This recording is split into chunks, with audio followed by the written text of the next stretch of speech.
What is going on, everyone? Parsnip here, and today, after a couple of weeks of playing Archeage, I wanted to go ahead and talk about its pros and cons. Before we begin, I just wanted to state that this is simply my opinion, guys, so you are completely free to have a different one. Now, my opinion is also affected by where I play, which is in Belstrom and Europe, so the teams I mentioned can and probably will be different compared to those who play in North America. That being said, this will be a two-part video as it's too long for one part, and the first part we're gonna go ahead and talk about the cons of Archeage. Sadly, like many MMOs, Archeage didn't quite manage to deliver everything that it promised. For some, it makes little to no difference, however, to many others it does, and I do think it's worth mentioning. Upon the change from pay to win to buy to play, the Archeage team did promise a solution. That solution happened to be the Arch Pass, and for those of you that joined later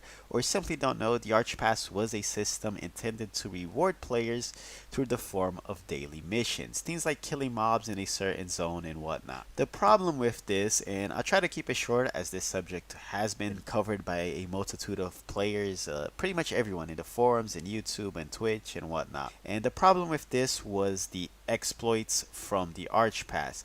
Let's just say there was a certain world boss mission that you could reset and be rewarded 50 gold each time you did it. Needless to say, this was abused and Gamigo did not ban or do a rollback. Now this caused a couple of issues. People began the whole exploit hard and exploit fast mentality. That's never something you want to be hearing from your player base. Now those who did do this multiple times managed to be a very good amount of gold ahead compared to others. Of course, since people were getting thousands of golds, the economy did go a little bit wild, but it has been calmed down since the Arch Pass has been taken down for quite some time now, sadly. Even with all of these issues, I was still fine. For those of you that don't know, I work and I'm much more casual compared to a lot of people, so I could never really expect to be ahead like the top 5%. Sadly, it is unfair to those who didn't do the exploit or the game intended feature, whatever side you're on. The fact is that some players did get far ahead and others that play the same time or even play more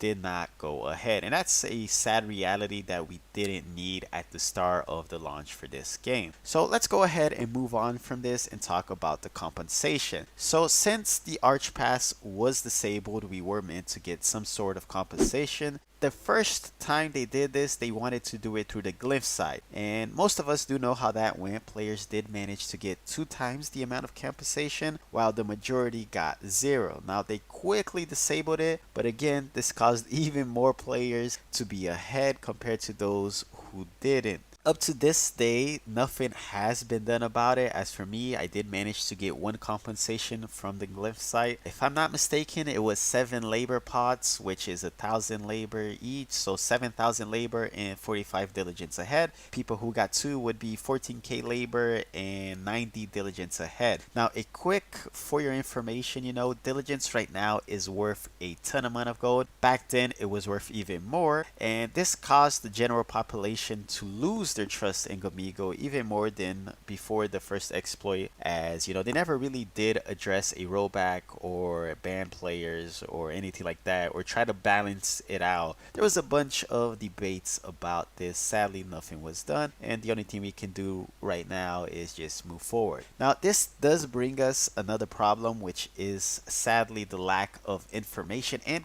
just communication in general from Gamigo. I know a lot of the answers don't depend on them. For those of you that don't know, XL Games from Korea is the ones that does the big major changes, but going weeks without an ATA is pretty bad. This part will sound like a rant or something along those lines. It sort of is, but before you guys do write anything or disagree, wait till I talk about everything and finish the video. I still do enjoy the game and I do intend to play the game for a long while, but I will talk more about the positive aspects and the pros of playing Archeage, which will be the next video I make. So as of right now, when I made the video, when you do watch this, this may be different, but Gamigo cannot address a multitude of topics such as bugs from 4 years ago. Why are the purchases from the Archpass Premium still not addressed? There's just a bunch of things they can't address. Even though Korea will be getting an Archpass in 6.3, a version without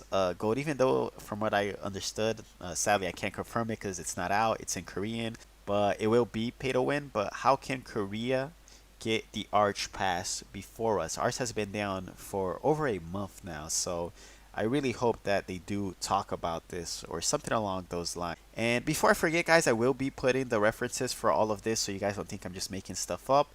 There is going to be a 6.3 patch in Korea where a server will be getting a different version of the Arch Pass. Now, they can't address who they are banning from buying gold and or selling gold. So even if they do state that they are banning gold buyers, we don't know who. You know, and there's a bunch of other small stuff like this, even tweaks to quests and bugs. It takes a while for them to reply. As of now, personally, I think that if they do address a couple of things, the game would be in a much better state. And we can start with one of the older bugs. This exists in Archage Legacy, and that is the larders disappearing. One thing that they should at least do, the minimal they can do even if they can't fix said bug, is they need to tell the players that with a maintenance, it doesn't matter if it's an emergency maintenance or the weekly maintenance that is planned, that your larders might disappear. This doesn't mean that you will lose every one of them. You might lose 0 in fact. However, you can lose some. Now, you should not have to waste 3 days, a bunch of resources to find out after the maintenance is done and you go back to your farm that, hey, some of my larders are gone, what's going on? Now, this is a known bug and there should be a warning like place any larder, say, as of right now, we are working on the larder bugs. Upon placing the larder, you should be aware that it might disappear if a maintenance is coming up, and they might want to as well add when they have the weekly maintenance, so people that don't plop those down like a day before the maintenance and risk losing a couple of larders. Those do cost time and resources, so hopefully it's something that they could easily address. Larders sadly are not as appealing as they used to be, and this does have a huge impact on the trade system. Since I did mention larders, let's go ahead and talk about the trade system as it is right now. Right now, you can profit from doing trade runs. Don't let other players tell you otherwise. However, is it really worth it? Most likely, depending on your server, the answer is no.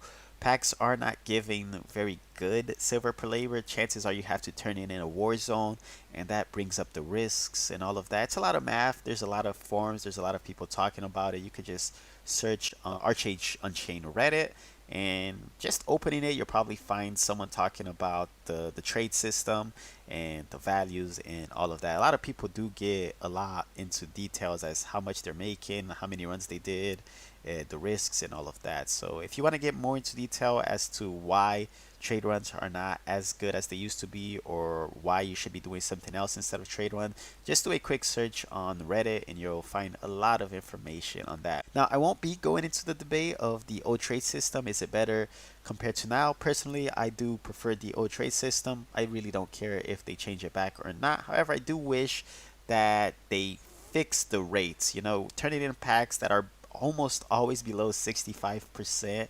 It sucks. You know, if larders disappearing, trade packs being worth almost nothing, proficiency on the commerce, your commerce proficiency is pretty useless. You are getting less gold compared to fishing, and most of the times compared to opening good coin purses. Now, another issue that we were talking about, and that is the lack of communication from Gamigo, and I do think they need, at least on their weekly live streams, start talking to us more. There was just the other week they didn't have the live stream, so we were in the dark for 2 weeks on a multitude of problems. And when they did come back, all they answered with, there's no ETA, there's not much we can do, it doesn't depend on us, no ETA, no ETA, no ETA. And a simple solution to this is something like, hey guys, you know that problem from last week, it's still in the game. You know, we had a meeting with XL Game, and we do plan to fix this, or how we can fix this, what they are doing to fix this. Now, this can take some time, but I want you guys to be assured that we are on it. We haven't forgotten about it. We have been talking about it, and we did just the other day. We had a meeting with XL Game, and we are working on it. Even if you're just repeating that, don't just give us no ATA. At least tell us what's going on, what's happening with the Arch Pass. Why is Korea getting an Arch Pass that's working before us? Like, what's going on? You know, a lot of the problems they have, they could communicate. For example, the premium Arch Pass, people still don't know what's up. They cannot do a chargeback or their account gets banned. And this is something that they could have easily addressed. They could have given the option to just give the premium rewards. Honestly, it's been a month and a half or 2 months. I don't even remember. The minimum they could do is either talk about it or just give a compensation. You know, they can't just be greedy and want more people to buy it, or whatever their reason is to not give compensations for those people who paid more money. Next up, let's talk about dailies. Love it or hate it, it's in the game, guys. You know, from a new forum post every 2 hours to mass spam in Twitch chat, everyone has a strong opinion on them. A multitude of suggestions have been made for making it weekly, that if you don't do them, you can never catch up. And from a casual player, this is me talking, my only personal experience on the game is that, guys, enjoy the game, man. You don't have to be in the top 1% or even in the top 5% to have fun. Chances are you will rarely in the open world server be having a 1v1 competition with that 8K player or that 7K player. You know, in my experience on the game, when I'm playing open world, when I'm doing PvP, you know, it's not being killed by a single red. You know, chances are you're going to be killed by a group, and there's not much you can do about it. You know, chances are you're going to be just 3 shot, 1 shot. Eventually, it doesn't matter if you play a lot, play less, things happen. You know, I find PvP a blast. I'm a mere 3.7k gear score player, and I still manage to kill people. I still manage to find players that have lower gear score, that have maybe 4.5k gear score and play worse than me, and it's still possible. You know, a lot of the times I deal almost no damage, but I do love it. I love the naval battles, the PvP events, just running around in a group and killing people. It's a ton of fun, and I do think that the gear score difference is not a game-breaking issue, guys. Sadly, now this might not be the best game for you if you think it is a game-breaking issue, and I do know that some people that are above 8k gear score or above 7k gear score, they may have exploited. Yes, that's true. It is unfair, but sadly, there's not much we can do about this. Sometimes you don't play enough. Sometimes you don't do all the dailies. Sometimes you don't know the game. You're not from Legacy. You know, you didn't know how to make that 10,000 gold early on. Even without the updates on the Arch Pass and all of that, you still could have made a lot of gold if you played it early on. If you weren't doing those huge illegal tree farms in the first 2 days, you probably missed out a easy 1,000 gold considering the prices of logs. There's so much that could affect, and it's sort of unfair to also call a person an exploiter just because they have higher gear score. Lastly, I want to talk about the gold buyers and bots. Again, they have addressed this. This is a problem that happens on every single MMO. However, I do think that the lack of them telling us who is being banned or the quantity of players where they are being banned is an issue. You know, I don't get why they can't say the names. Maybe it's something that they just can't say, something they don't want to say, but the least they can do is talk about numbers. You know, this week we banned 1,000 players on Belstrom, 2,000 players on Alexander. We've been banning players. At least tell us the quantity and the place if you can't give the specific names. If you tell me you're banning people and we don't see a difference, the leaderboards are the same, you still see the same people, I just don't get it. Now, don't be fooled. There are a lot of issues in the game, more than I'd like to talk about. These go from bugs, faction balance, and plenty more, but most of those are minor issues that can be looked at a later date after the bigger issues have been resolved. That being said, my opinion of the game is still great, and on the next video, guys, you will hear me talking about it. But yeah, that's pretty much it, guys. Thank you all for watching, and I'll catch you guys next time.